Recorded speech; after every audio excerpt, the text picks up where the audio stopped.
күн баршаңызға, сіздермен бірге доктор-терапевт Ибрагимова. Бүгін сіздерге жүктілік кезінде қабылдайтын витаминдер туралы айтамын. Жүктілік кезеңі ана өміріндегі ең маңызды, бақытты кезеңдердің бірі. Бұл кезде ана өзінің өміріне және баланың өміріне жауапты болады. Әрине, сау анадан сау бала туылады. Бірақ көбінесе әйелдер арасында жүктілікке дайындылық кезеңінің болмауының әсерінен балада әртүрлі дефициттер пайда болады. Қазіргі кезде балалар арасында ең жиі кездесетін анемия болып табылады. Себебі егер әйел адамның организмінде витаминдер жеткілікті түрде болатын болса, ол әрине балаға жеткілікті түрде витаминдерді бере алады. Егер әйел адамда қан аздық, витаминдер жеткіліксіздігі болатын болса, ол да балада сондай көріністермен болады. Көбінесе осы витаминдердің жетіспеушілігінің әсерінен балада әртүрлі ақаулар пайда болады. Сондықтан жүктілікке дайындық кезеңі өте маңызды болып табылады. Және бірінші әйел адам өзінің организмдегі дефициттерді толтыру қажет. Енді витаминдерге тоқталсақ, біріншісі фолий қышқылы. Фолий қышқылы алғашқы триместрде, яғни алғашқы 3 айда қабылданатын витамин. Оған тәуліктік қажеттілік 400-600 микрокилограмм болып табылады. Фолий қышқылы ұрық жұмыртқасының дұрыс дамуы үшін жүктіліктің ерте кезеңінде баланың миы және жұлынның дұрыс дамуы үшін, туа пайда болған ақаулардың алдын алу үшін өте маңызды болып табылады. Сондықтан фолий қышқылын ішуді ұмытпау керек. Әрине, дәріханадағы фолий қышқылы ол синтетикалық түрі. Сондықтан iHerb сайтынан метилфолат түрін қабылдағаныңыз дұрыс. Себебі бұл метилфолат түрі ол фолий қышқылының органикалық түрі болады және ол сіңімділігі жақсы. Екінші витамин йод. Қазір біз көп адамдарда йод тапшылығы бар. Қазақстан йод жетіспеушілік аймаққа жатады. Йодты жүкті кезеңде және бала емізетін кезде қабылдау өте маңызды. Себебі ол баланың ақыл-ойының дамуына, интеллектуалды дамуында өте маңызды болып табылады. Және жүктілік кезінде йодқа деген қажеттілік организмде артады. Сондықтан бірінші триместрде йод қабылдаған өте маңызды. Және йод қабылдамастан бұрын әрине қалқанша безі гормондарына тексерілу керек. Себебі егер гипертиреоз болатын болса, әрине бұл жағдайда йод қабылдауға болмайды. Йод дәріханадағы йодамарин, бірақ оның сіңімділігі төмен.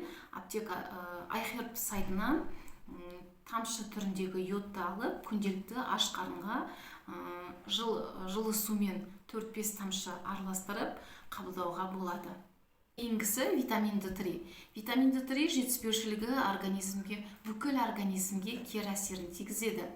Көп адамдар шаршағыштық, әлсіздік, энергияның болмауы, шаштың түсуі, осындай белгілерге өте қатты мән бермейді. Бұл витамин D3 жетіспеушілігінің белгісі болуы мүмкін. Сондықтан әрине витамин D3 қабылдаудан алдын анализ тапсыру керек. Профилактикалық дозасы 2000, халықаралық бірлік егер дефицит болатын болса 5000-10 дозаға дейін қабылдауға болады. Витамин D3 бұл организмде холестерин түзілу үшін өте маңызды. Ал холестериннен бізде стероидты гормондар түзіледі. Және оның организмде орны бөлек болып табылады витамин D3-дікі. Витамин D3-ді таңғы аспен, майлы тағаммен қабылдаған дұрыс. Осы кезде сіңімділігі артады. С дәрумені содиум аскорбат немесе липосомальды формасы.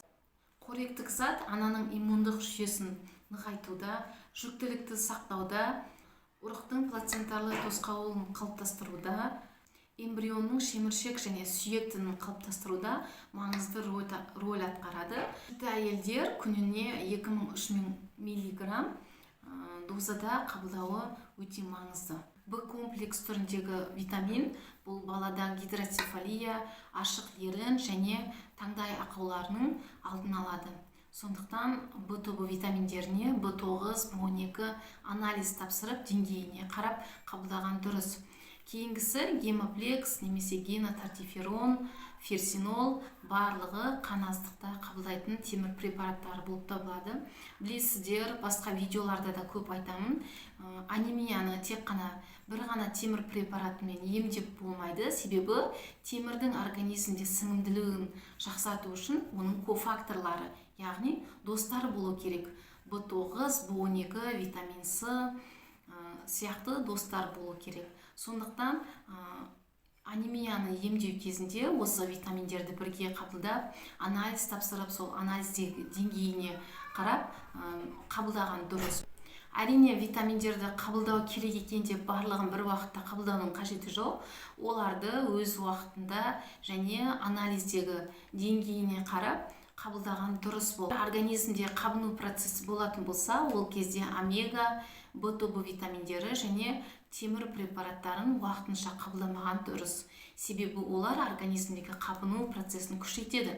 Сондықтан қабыну процесін емдейсіз, содан кейін ғана қабылдаған дұрыс. Кететін тағы бір нәрсе, әрине бірінші жүктілік кезінде дұрыс тамақтануға өте мән беру керек. Себебі баланың ішектегі микрофлорасы жатырда жатқан кезде қалыптаса бастайды. Сондықтан бала туылғаннан кейін ішектің микрофлорасымен байланысты әртүрлі аурулардың алдын алу үшін және балада өттің дұрыс қалыптасуы үшін дұрыс тамақтану өте маңызды. Себебі қазіргі нәрестелер арасында өттің дұрыс бөлінбеуі, дискинезия, өтпен проблема өте көп. Сондықтан ананың рационында тез сіңірілетін углеводтар емес, күрделі углеводтар, май, клетчатка және белок міндетті түрде болу керек. Сол нәрсеге өте мән бергеніңіз дұрыс болып табылады. Осы ақпараттар сізге пайдалы болды деген ойдамын. Егер сізде осындай дефициттер болатын болса, консультация алғыңыз келсе, төмендегі ссылкамен өтіп жазсаңыз болады. Және біздің Instagram парақшаға жазылуды ұмытпаңыздар.